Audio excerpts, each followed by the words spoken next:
Bueno, un poco después de la excelente presentación de Mario, explicarles que un poco el lado oscuro del glaucoma es que no solo podemos ver el cuerpo ciliar a partir del advenimiento de la UVM, sino que también podemos tratar el cuerpo ciliar. Así que esta presentación va orientada hacia los 3 láseres que más realizamos en nuestra práctica, sacando el tema de cierre que logró Mario. Yo les voy a hablar de SLT, de subciclo y termólisis.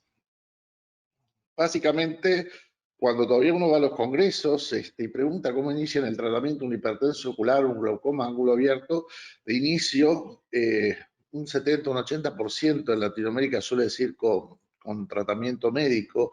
Y si bien vamos a hablar brevemente de los 3 temas, en realidad esto cambió fundamentalmente y hoy por hoy se ha cambiado a empezar a hacerlo con láser, ¿no? O sea, eso es un cambio, perdón, y vuelvo a la presentación, que realmente cambió en todo el mundo. Les voy a mostrar mi propio caso clínico. Esto es hace 6 años, a los 42 años, yo había operado a mi padre de glaucoma, había tratado a mi madre con SLT, tiene una papila sin excavación, ojo derecho, ahora la vamos a ver, 0,2 en el ojo izquierdo, blanco en blanco la perimetría normal. Había tenido un test de hipopamina positivo, lo cual mostraba que si hacía una prueba de estrés extravehicular me indicaba como alguien con mayor riesgo de tener glaucoma. Y un jueves caminando al mediodía saliendo del consultorio vi esas luces de LED completamente turbias, me limpié los lentes enseguida, porque soy míope, y seguía turbio. Le hice a mis fellows que me tomen la presión con el Iker y tenía ahí 28 milímetros de mercurio en el ojo derecho y 33 milímetros de mercurio en el ojo izquierdo, con biomicroscopía normal, agudeza 20-15 y 5-20 de espesor. Entonces acá tienen las papilas, fíjense que un poquito más de palidez en el lado izquierdo que en el derecho, pero realmente es un disco chico, lo cual nos hace subestimar el daño. Y si, por ejemplo, hacemos un pulsar, entonces podemos ver ya que hay un comienzo de lesión muy pequeña que el HRT y el OCT no encontró. ¿Qué hice? Lo primero que hice fue llamar a mi amigo Casiraghi, que hace glaucoma, y le dije, mira, necesito que me hagas láser hoy a la noche, y me hizo el láser hace 6 años, y la importancia de esto radica en que esto es lo que estamos haciendo en todo el mundo y la tendencia de tratamiento de primera línea, porque cualquier otra persona hubiera tenido que usar 3 o tal vez 4 medicaciones para regular esos 33 milímetros. Y no lo haríamos solo durante el día, tenemos que regular la presión las 24 horas, y eso es difícil. Vamos a ver qué pasa 5 años después con eso. Básicamente lo que hacíamos hasta ahora era empezar con una prostaglandina, sin agregarle un beta bloqueante, sino una triple combinación, y si no, por último, una cuádruple combinación, que es la prostaglandina más la triple asociación. En realidad, si vemos bien estos esquemas, tenemos algunos problemas. Por ejemplo, la asociación prostaglandina beta bloqueante es muy poco efectiva, de hecho no está aprobada en muchos países, y esta nueva asociación ya alfa 2, que es buena para aquellos que no pueden beta bloqueante, en realidad tiene intolerancia en los pacientes cerca de un 80%. Entonces, en realidad, usamos esos 3 niveles de droga, pero antes de utilizar la droga, lo que ha cambiado básicamente es que podemos hacer el láser, y debemos decirle a los pacientes que tienen una buena chance de hacer el láser antes. ¿Qué compliance tiene el láser? 100%, porque el paciente no tiene que ponerse la medicación. ¿Y por qué les parece que los pacientes no se ponen la medicación? Arriba tienen las medicaciones con cloruro de benzalconio, Poliquad, y fíjense un paciente que se pone 4 drogas en 3 puestas diarias, cómo tiene el grado de hiperemia, ¿no?, en la superficie ocular. Y si ustedes cambian a estos nuevos medicamentos que son libres de conservantes, la hiperemia mejora muchísimo y la molestia también. Pero hay que pensar que un paciente que es asintomático, que no tiene daño de ningún tipo, puede tener realmente mucha molestia por la administración de la medicación. Entonces, lo que hacemos hoy como algoritmo en nuestra clínica es, siempre que podemos y que no esté contraindicado, empezar con el SLT. Después podemos llegar a usar las drogas si hace falta después de la repetición, y una vez que ya salimos de las drogas vamos hacia el subciclo o el micropulso antes de la cirugía incisional, como la de PNP o las perforantes, que tratamos casi de no hacerlas hoy, a las perforantes, y por fin la ciclodestrucción en los casos que vamos a explicar más adelante. Pero eso es más o menos nuestro algoritmo de trabajo hoy. En marzo del año pasado se publica el primer trial que se llama Light, el que están viendo en pantalla, que realmente es multicéntrico, prospectivo, y realmente agarra 700 pacientes, divide en la mitad terapia médica, la mitad SLT, y es el estudio que muestra por qué el SLT es mejor y por qué lo hacemos primero. Resumiendo, el estudio es algo que es más económico para el paciente y para los sistemas médicos, es más seguro, no depende de la compliance del paciente, lo cual mejora obviamente su calidad de vida. Está demostrado que los pacientes, todos los pacientes, progresaron menos anátomo y funcionalmente.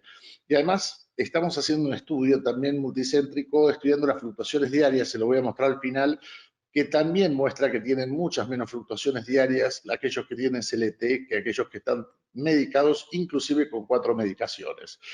Obviamente los pacientes no tienen los efectos adversos que mostré en la medicación tópica, y en el momento de ir a una cirugía, no incisional o incisional, pero sobre todo incisional, el paciente va a llegar con una conjuntiva mucho mejor que las que recibimos después de 10 años de tratamiento.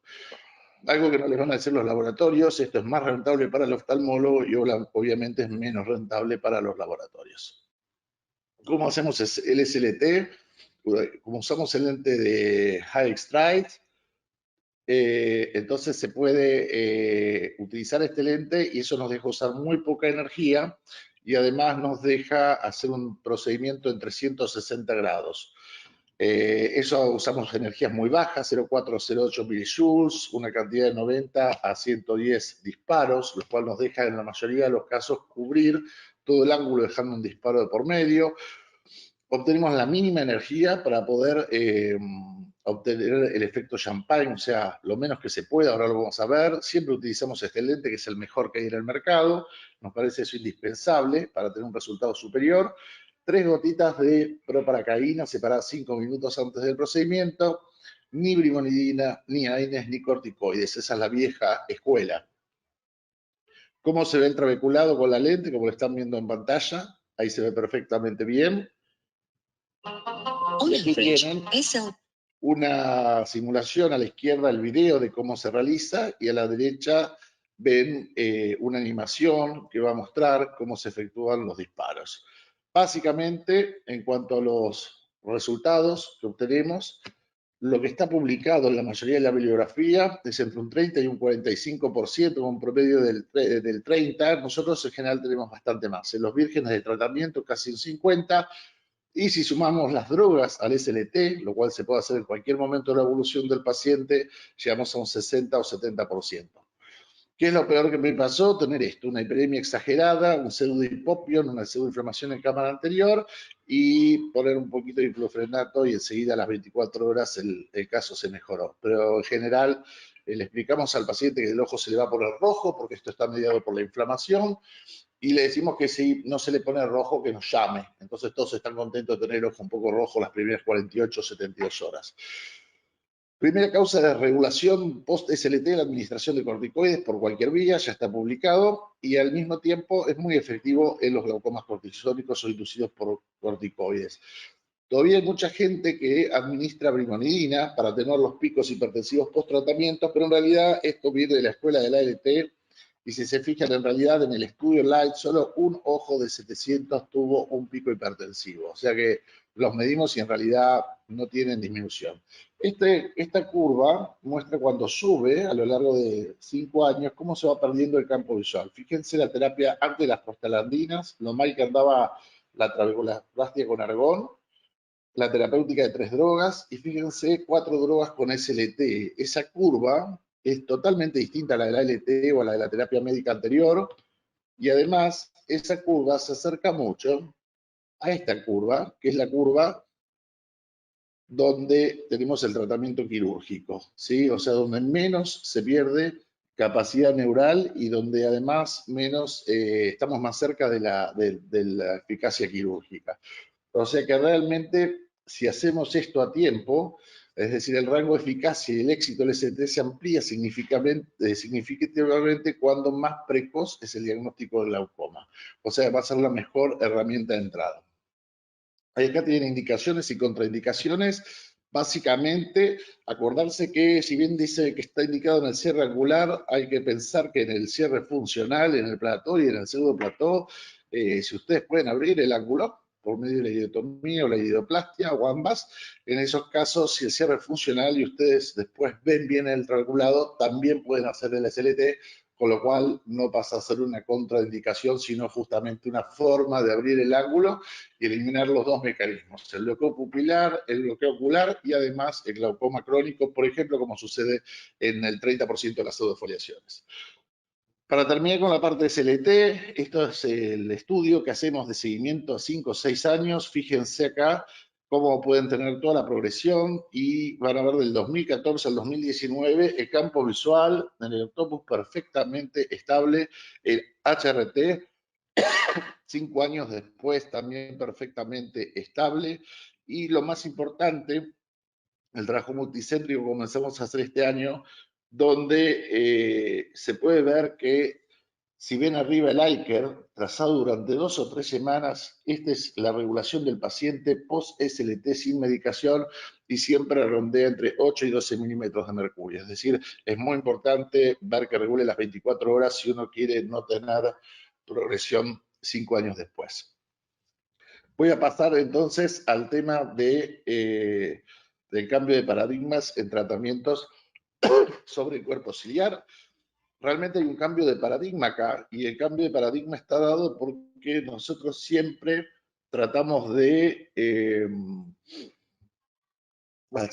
abrir una salida del globo ocular, es decir, como si para que filtre el líquido hacia afuera, y estas salidas siempre van a estar limitadas por la cicatrización. O sea, cuando hacemos una cirugía filtrante, esperamos que esto no se cicatrice. Lo que va a pasar fisiológicamente va a ser que siempre se cicatrice. Eso es lo que tiende a ser cualquier herida en el organismo. El cambio de paradigma está en no abrir salidas, sino disminuir la producción del humor acuoso, y entonces hay que, si uno quiere resultados distintos, empezar a hacer algo que sea distinto. Perdón que me agarró esta tos. Entonces vamos a hablar del láser subciclo, que es para el tratamiento de los glaucomas de inicio, y la termólisis, que es para el tratamiento quirúrgico de los glaucomas más avanzados. No sé si no me estoy infectando. Arriba tenemos el micropulso para mostrar con la UVM que en realidad no se evidencia ni histológicamente ni por medio de la UVM ningún daño en el cuerpo ciliar, mientras que abajo se puede ver después de la ciclodestrucción cómo hay realmente ablación del cuerpo ciliar y hay destrucción de tejido. Eso es lo que básicamente va a dividir o a separar lo que es el subciclo de la termólisis o el micropulso de la ciclodestrucción. ¿Cómo hacemos el tratamiento de subciclo? Esto es un estándar a 3 milímetros del limbo. Siempre se hace en los 4 cuadrantes. Se pueden aplicar 180 grados primero. Eso se hace con pasadas de 10 segundos por 80 segundos. Y luego hacer el otro cuadrante, o sea, los 2 cuadrantes inferiores también en pasadas de 10 segundos por 80 segundos. En esto es bastante estable, se puede hacer algunos cambios de parámetro, pero básicamente les diría la potencia de 2 watts. Eso quiere decir que el equipo va a disparar 100 milisegundos y va a estar 1900 milisegundos sin disparar y tratar de evitar la hora 3 y la hora 9. Esto se hace a 3 milímetros del limbo y acá van a tener un video donde les muestra la distancia. Una de las ventajas grandes de este equipo sobre el de IRIDEX siempre es la sonda pequeña que nos deja hallarnos anatómicamente. Fundamental, tanto en el micropulso como en la ciclodestrucción, que transiluminen siempre. Quizás el mayor secreto de la técnica es ese. Fíjense, un glaucoma por afaquia en un niño de 2 años. Es un glaucoma realmente bravo y este se pudo tratar perfectamente con subciclo, pero es importante, sobre todo cuando el paciente es míope o cuando el limbo es difuso, saber que estamos trabajando en el lugar en el que hay que trabajar. Yo creo que la mayoría de las complicaciones que vemos es cuando se hace fuera del lugar anatómicamente correcto. Fíjense uno de los trabajos de Nöcker donde él dice que este es quizás el mix por excelencia, es decir, mientras todos los mix fallan mayoritariamente en su eficacia, si bien son bastante seguros, entre comillas, este de repente debería ser un mix por elección. En cuanto a la termólisis, la diferencia es que vamos a hacer ciclo de destrucción, acá no hay ninguna ablación, se destruye directamente el tejido, Pero estos equipos no tienen nada que ver con los equipos antiguos donde uno no sabía dónde iba a terminar la presión del paciente. Acá tenemos que hacer lo mismo, transiluminar, el parámetro va a ser 2 watts de aplicación continua durante 2 segundos y vamos a hacer punto por punto. En el primer tratamiento de termólisis vamos a hacer 7 puntos, por ejemplo, en la sala inferior, y si la presión del paciente está muy elevada, haremos 7 puntos más. No solemos hacer más de 2 cuadrantes por tratamiento, excepto en casos muy específicos, pero digamos con esto suele ser más que suficiente. Estamos hablando otra vez de glaucomas más avanzados y en el retratamiento podemos hacer un tercer cuadrante. Tratamos de nunca hacer los 4 cuadrantes, de hecho es una contraindicación los 4.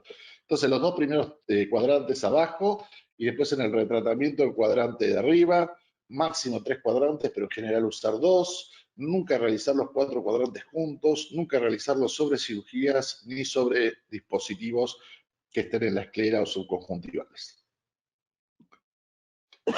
Este es el video donde pueden ver cómo se van aplicando los puntos de ciclodestrucción. Acá van a escuchar un efecto popcorn, que es el estallido del cuerpo ciliar, la explosión, y tienen que escucharlo perfectamente cuando lo apliquen. Eso con los parámetros que mostramos se logra en la enorme mayoría de las veces.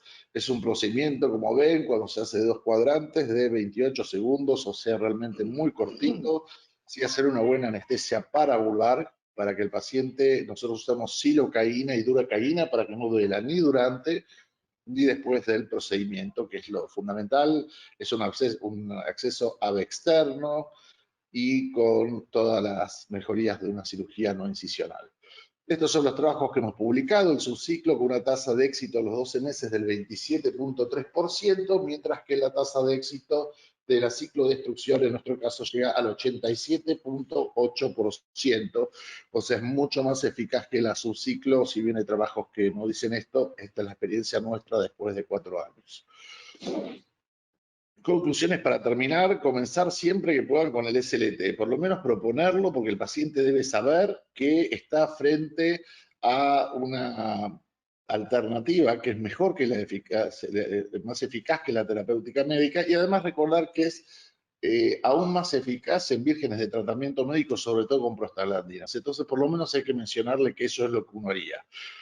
Si no, cambiar de terapéutica médica a SLT y tratar de tratar la superficie ocular, que lo vamos a ver en el segundo bloque. Usar el láser subliminal antes de la cirugía incisional es algo que cambia totalmente y es una condición sine qua non. Y en todos aquellos ojos que son difíciles, que son pequeños, que son áfacos, que tienen cierres angulares orgánicos o cirugías de alto riesgo, siempre pensar en una ciclodestrucción. Acuérdense, ojos pequeños, grandes problemas. Cualquier buen cirujano sabe que tiene que tratar de evitar la cirugía incisional, y para nosotros esto ha cambiado de tal forma que hoy, si nos fijamos, nuestra lista de cirugía, hacemos un montón de procedimientos combinados con facogoniocinecrolysis, y les diría que el resto se divide prácticamente en subciclo y en termólisis, y hay sesiones de 10 o 15 pacientes donde tratamos de, si podemos, no hacer válvulas y hacer el menor número de trabeculectomías posible. Muchas gracias.